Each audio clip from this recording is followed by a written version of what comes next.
I'm a stepdad. I've been in his life for 4 years, which is long enough that I don't feel new anymore, but not long enough that I forget I wasn't there at the beginning. I'm also the one who signed off when we moved into my place, and most of his dad's things didn't make the trip. And I agreed when my wife said he was grounded this week. I bought the replacement chair too. All of that is mine. I don't think I'm a bad guy in this house. I don't walk around trying to bulldoze anyone. I go to work, I pay the bills I'm responsible for, and I try to keep things from spiraling. I've got an 8-year-old from my first marriage, which already makes the dynamic uneven before we even get to grief and teenagers. My son is loud. He's not malicious. He's just 8. Big feelings, quick reactions. He pushes on doors like they're suggestions. If something is interesting to him, it's his for the moment. I correct him. I do. But sometimes I correct him slower than I should because I can still see the little kid who used to cry at daycare drop-off and cling to my leg like I was leaving for war. The 16-year-old, my stepson, is different, quieter, not soft, just contained. He keeps most things to himself, and then once in a while it comes out sharp and fast and you realize it's been building for a while. When I first married his mom, he barely spoke to me. Not rude, just distant. I told myself that was fair. His dad had died 2 years before I met his mom. I wasn't trying to replace anyone. I still don't think I am. When we decided to move in together, it made sense to use my house. It's not huge, 3 bedrooms, 1 small office that turned into his room. We stood in the living room surrounded by boxes, trying to decide what would fit. Storage units cost money. We ran the numbers twice. It wasn't a dramatic conversation. It was practical, couch or desk, extra dresser or breathing space. There were things of his dad's furniture mostly that just physically didn't work in the layout. I said we couldn't keep everything. I said we needed the house to function. I remember him standing there while we talked about it. He didn't argue. That almost made it easier to keep going. The chair stayed. It was older than everything else in the room, not fancy, solid. The armrests were worn smooth. One of them was wrapped in duct tape where the vinyl had split. He dragged it into his new room himself. Last week it broke. I wasn't in the room when it happened. I was in the kitchen rinsing out a coffee mug and I heard my son's voice. He wanted to use the laptop. The 16-year-old was napping. It was mid-afternoon, door closed but not locked. We don't allow locked doors. That's a house rule. Mostly because my 8-year-old has a history of locking himself in bathrooms and then panicking when he can't get out. It's not about surveillance, it's about practicality. I heard the older one say no, calm at first, then firmer. Then my son's feet hitting the floor in that rhythm I recognize. The stomp isn't random, it's a warning. It means we're about to be negotiating with tears. By the time I stepped into the hallway, the volume had already increased. My stepson's voice was louder. He yelled at my son to get out of his room. I caught the end of it. The get out wasn't gentle. There was a second of silence, then a thud, not huge, just enough. When I got there, my son was red-faced and shouting back. The chair was tilted wrong, one armrest hanging at an angle that didn't belong. The older one was standing up from the bed, breathing hard like he'd run somewhere. My son said something like he didn't even want the stupid chair anyway. Then louder, almost triumphant, my dad's chair is much better than that one. The 16-year-old told my son to get out again, but this time it wasn't a yell. It was low, tight. I sent my son to his room. He stomped. He cried. I told him we'd talk later. Then I stepped into the doorway of the teen's room and saw the armrest fully snapped. The duct tape on the other side was peeling at the edge. The break wasn't catastrophic. It was repairable, probably. But the look on his face wasn't about carpentry. I said we could fix it. He didn't look at me. He just said, don't. That was the moment I chose the wrong lane. I didn't argue. I just nodded and backed out, already thinking about what a replacement would cost and how fast I could get one delivered. Because in my head, if something is broken, you don't stand around staring at it. You fix it, or you replace it. I ordered the chair that night. It wasn't top of the line. I'm not going to pretend it was some grand gesture. It was affordable, had decent reviews, and looked sturdy enough. A gaming chair, black with red trim. I told myself he'd appreciate that I didn't cheap out completely, but I also wasn't going to spend half a paycheck on a seat. When it arrived, I carried the box into the living room and assembled it there. My son hovered. He likes watching anything that involves tools. He kept asking if he could sit in it first. I told him no. It was for his brother. He rolled his eyes at that.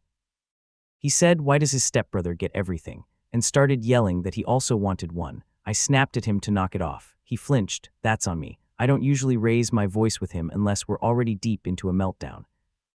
But something about hearing that comparison twice made my chest tighten in a way I didn't like.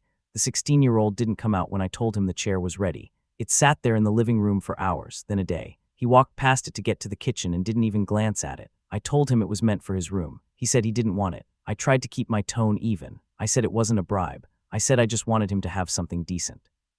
He looked at me like I'd missed the point so badly it wasn't worth explaining. The next night he dragged his desk in front of his bedroom door, then the dresser, not violently, just deliberate. I heard the scrape across the floor. I knocked, asked what he was doing. He said he was making sure no one came in. I told him that wasn't safe. If there was a fire, if something happened, we couldn't get to him. He said that was the idea. My wife got involved. She told him to move the furniture back. He refused. They went back and forth. I stayed in the hallway longer than I should have, listening. She eventually told him he was grounded. No phone, no laptop, no going out. She said he was being petulant and creating hazards. I agreed with her in the moment. Because I do think stacking heavy furniture against a door is dangerous. I do think 16 is old enough to handle conflict without turning your room into a bunker. But when he looked at me after she said grounded, the expression wasn't aimed at her. It was at me, like I'd engineered the whole thing. He hasn't spoken to me since. Not really. One word answers if I ask something necessary. He eats later than we do. The new chair is still in the living room. Tonight, it boiled over. My wife said he needed to apologize for the language he used when he yelled at my son. He said he'd apologize when someone apologized to him. She asked for what? He said, for selling my dad. That's when it slipped out of me before I could package it into something cleaner. I said, your dad wasn't sold. He looked at me then, finally. I added because silence felt worse. The furniture, that wasn't just space. I pushed that. I said we couldn't keep most of it. My wife turned towards me so fast I could feel it. I kept going. I don't even know why. Maybe because he was looking at me instead of through me. I told myself it made sense, I said. I thought starting fresh would be easier, that the house would feel less crowded. I didn't think about what it meant to you the way I should have. The room went very quiet. My son was in the doorway, listening. My wife's mouth opened slightly, like she was about to correct me or soften it or redirect. The 16-year-old didn't say anything at all. He just nodded once, not forgiving, not angry, just acknowledging that I'd finally put my name on it. And I realized too late that sometimes saying the truth out loud doesn't fix anything. It just rearranges who's standing where. So now I'm stuck, and what should I do? Continuation. It's been about a week since I said it out loud, that I pushed the selling. Not just there wasn't room, not just logistics, me. The house hasn't exploded. It's worse than that. It's adjusted. My wife has started sleeping facing the other side of the bed, not dramatic. She doesn't slam drawers or cry or accuse me of anything. She just turns away. I can feel the space between our backs like it's deliberate. The first night I reached over out of habit and my hand met air. She didn't pull away. She was already turned. She told me quietly that she didn't know I felt that strongly about clearing the house back then, that she thought we were deciding together. I said we were. She said you had already decided. That's not how I remember it. But I also don't remember asking him directly what he wanted to keep. I remember telling him what would fit. At dinner, he called me by my first name. He didn't spit it. He didn't emphasize it. He just said, "Can you pass the salt mark?" He's never called me that to my face before. It was always nothing, or hey, or just eye contact and a nod. My son noticed. Kids notice tone before words. Later that night he wrote "Do not enter" on printer paper in thick marker and taped it to his bedroom door. The letters were uneven. He stood back to admire it like he'd built something. The 16-year-old stopped blocking his door with the dresser. He moved everything back where it belonged. If you walked past his room now, you'd think nothing had happened. But I've checked on him a couple times late at night, not barging in, just listening, and I can see the faint blue glow of his phone screen under the door. Headphones on, even when there's no sound coming from inside. It's quiet in there, too quiet for something to be playing. He asked me about a lock 2 days ago, not in front of his mum. In the hallway when she was in the shower and my son was watching cartoons. He didn't make it emotional. He just said, if I bought the knob myself, would you install it? I told him we've never had locks on bedroom doors in this house. He said, I know. I asked why he was asking me and not his mum. He shrugged, because you're the one who cares about the house functioning. I don't know if that was a compliment. I said we could talk about it as a family. He said okay, but his mouth tightened the way it does when he's already decided not to expect anything. That same night, my wife suggested we look online for some of the old furniture, just to see if anything was still available. The dining table, the bookshelf, maybe even the chair brand. She said it like it was practical. Sometimes people resell things, she said. We could check. It felt like trying to buy back time with a credit card. I told her that tracking down pieces from 3 years ago was unlikely. She said it wasn't about likelihood. She's been careful with me since I admitted it. Not angry, just cautious. Like she's not sure which version of me she's talking to, the one who says we need breathing space or the one who drops confessions at dinner. She told me we need to present a united front. Her voice wavered when she said it. That part bothered me more than the words. I don't feel like we're divided. I feel like I'm trying to correct something, and everyone keeps shifting before I can. The repair project was my idea. The broken chair has been leaning against the garage wall for days. The armrest has completely snapped off now because my son knocked it over playing with a soccer ball. He didn't mean to, but it cracked the rest of the way. I stood there looking at it and thought, fine, we fix it properly. We don't replace it, we restore it. That shows respect. That shows I'm not trying to erase anything. So Saturday morning, I told the 16-year-old to come outside. I said we'd work on it together. He didn't argue. He also didn't look pleased. We carried the chair into the driveway. I laid out tools, wood glue, clamps, screws. I'd watched a couple videos the night before about reinforcing split wood joints. It was doable. I said something like, "This is worth saving." He said it wasn't about saving it. I ignored that. I started explaining how we'd reinforce the inside of the armrest so it'd be stronger than before. He nodded like he was listening. The project took 3 hours. There wasn't yelling. There wasn't bonding either. Just long stretches of quiet broken by me explaining what I was doing and him handing me things when I asked. At one point I said, I wasn't trying to get rid of him. He kept his eyes on the sandpaper in his hand and said, I didn't say you were. That somehow felt worse. When we finished, the armrest looked solid, not pretty. The duct tape was gone. The seam was visible but reinforced. I said it would hold. He wiped his hands on his jeans and said thanks. Then he carried it back inside alone. That night he didn't sit in it. He pulled the new gaming chair from the garage and put it in his room instead, not because he liked it. I could tell from the way he moved it that he didn't, but the old chair stayed in the corner, facing the wall. I told myself that was progress. He was using the replacement I bought. That meant something. The next escalation was quieter. I reached out to his dad's parents. I didn't tell anyone I was going to. I told myself I just wanted to see if they had anything small. A lamp, a framed photo, something that hadn't been sold. I found his grandmother's number in an old group thread from when my wife and I first got married. I stared at it for a while before calling. She was polite, stiff. She said she didn't blame us for moving. She said they'd kept a few things in storage, a jacket, some books, nothing large. I said if they were ever open to it, maybe we could arrange for him to have something back. She paused. Then she said she'd talk to her husband. 2 days later, the 16-year-old came home from school and went straight to his room. The door shut, not slammed. At dinner, he said, you didn't need to call them. My wife looked at me sharply. Call who? He answered before I could. My grandparents. I said I was just trying to see if there was anything we could bring back for him. He stared at his plate. They told me. My wife's face went tight in a way I haven't seen in a while. Not anger, something closer to disappointment. I said I thought it would help. He said, you keep thinking that. That was it. No explosion. No shouting. Just that sentence sitting there between the three of us. Later that night, my wife turned away in bed again. She said I should have talked to her before contacting them. I said I was trying to take initiative. She said, not everything needs initiative. The lock conversation came up at dinner the next evening. He asked me directly this time. If I buy the knob, will you install it? My wife looked at me, then at him. I said we'd discuss it. She said carefully that maybe a lock with a key we both have could be reasonable.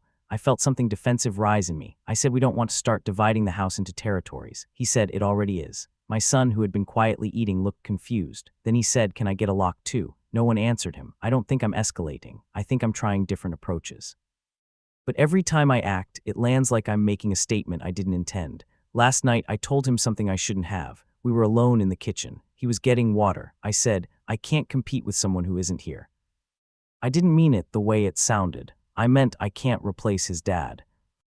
I can't win against memory. I can't fix grief with chairs and knobs, but the way it came out was smaller, tired. He set the glass down slowly. You're not competing, he said. You're just trying to manage it. Then he walked away. That word stuck. Manage, it's probably what I've been doing the whole time. My wife told me again tonight that we need to be aligned, that the house can't feel split. I told her I'm not the one splitting it. She didn't argue.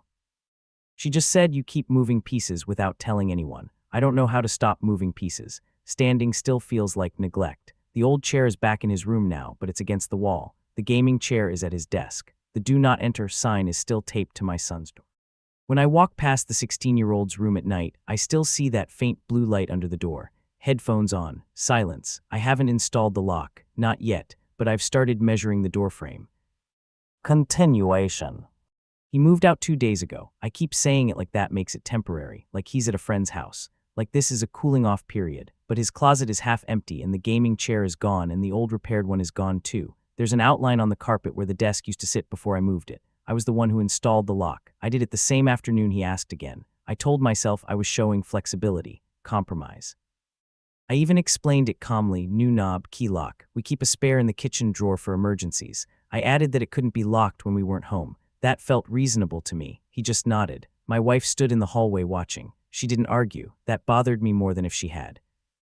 That night my son tried the handle 3 times just to hear it click. Not aggressively, just curious. I told him to stop. He asked if he could get one too. I said no. He asked why. I didn't have an answer that didn't sound like I was choosing sides. A few days after that, I pushed the job idea. I said if he wanted more independence, more control over his space, maybe getting a part-time job would help. I framed it as building responsibility, building something of his own. I thought it might give him a place to go besides behind that locked door. He looked at me for a long second and said, "So I'm not here." That's not what I meant. He applied anyway. Grocery store, evening shifts. Suddenly he was gone most nights until 10. He'd come home smelling like cardboard and cleaning spray. Headphones on before he even took off his shoes.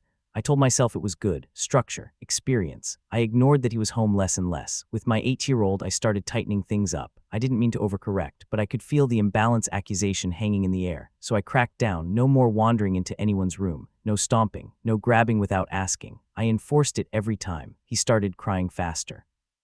Asking if I was mad at him when I wasn't even raising my voice. One night he asked if I still liked him. That one hit in a place I didn't expect. My wife said I was swinging too hard. I said I was being consistent. She said it didn't feel that way. The bedroom switch was the worst of my gestures. I decided he should have the larger room. I told myself it was symbolic. Space matters. If part of this started with "there's no room," then I'd give him more room. I moved furniture while he was at school, took the desk apart, shifted the bed, swapped rooms with the office. When he got home, he stood in the hallway looking at it like I'd redrawn the map without asking. I said I thought he deserved the bigger space. He said, "You don't get to keep rearranging things." My wife was angrier about that than he was. She said I had to stop making unilateral changes. I said I was trying to fix what I broke. She said not everything broken needs construction. I showed up to his school once too. He had a short presentation for some elective class. He hadn't invited us, but he mentioned it in passing. I took a longer lunch and went. I stood in the back of the classroom. When the teacher asked if any parents were there, a couple kids turned to look at me. Someone asked him quietly if that was his dad. He didn't answer. Afterwards, in the parking lot, he said he hadn't wanted me there. I said I was supporting him. He said, "You're performing support." I don't know what that means. The headphone rule came next. I noticed he was sleeping with them every night, even when there wasn't music playing. I knocked once around midnight and he didn't answer. I unlocked the door with the spare key. He was just lying there in the dark, eyes open. I said no more headphones after midnight. He said they weren't even on. I said it didn't matter. He stopped arguing, just handed them over. The sentence that tipped it, though, wasn't about locks or jobs or rooms. It was something small. We were in the kitchen. He'd just come home from work. I said, "You can't keep living like this house is temporary." I meant you belong here. You don't have to brace yourself. He heard something else entirely. He said, "I'm not the one who treats it like temporary."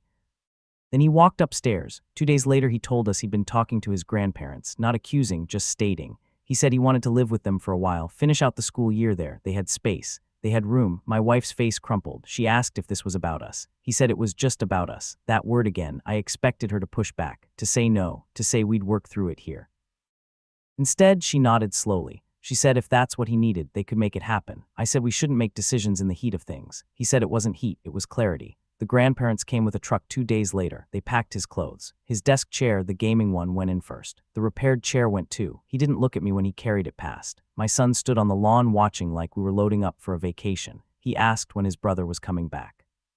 No one answered him directly. When the truck pulled away, the house felt larger. Not lighter, just larger. My wife hasn't turned away from me in bed since he left. She just lies there staring at the ceiling. She said we did what he asked. She said forcing him to stay would have broken something worse. I asked her if she thinks I pushed him out. She didn't say yes. She didn't say no either. I keep replaying it, trying to find the exact moment where this stopped being normal conflict and started becoming departure. Was it the lock, the job, moving the room, calling the grandparents, showing up at school, taking the headphones, that sentence in the kitchen? I don't think any single thing should equal moving out. Families fight. Teenagers get angry. Step-parents misstep. People don't usually pack up and go live somewhere else because of a chair. My son asked tonight if his sign can stay on his door. The "Do Not Enter" one. I told him yes. I walked past the empty room before coming downstairs. There's a rectangle on the wall where something used to hang before we moved in. Faint outline. I don't even remember what was there originally. Something of his dad's, probably. I stood there longer than I meant to. I don't feel like a villain. I don't feel like I was trying to erase anyone. I feel like I kept trying to solve something that didn't want to be solved. And now he's gone, and everyone keeps looking at me like I'm the common denominator. Maybe I am. I just don't know what the variable was supposed to be instead.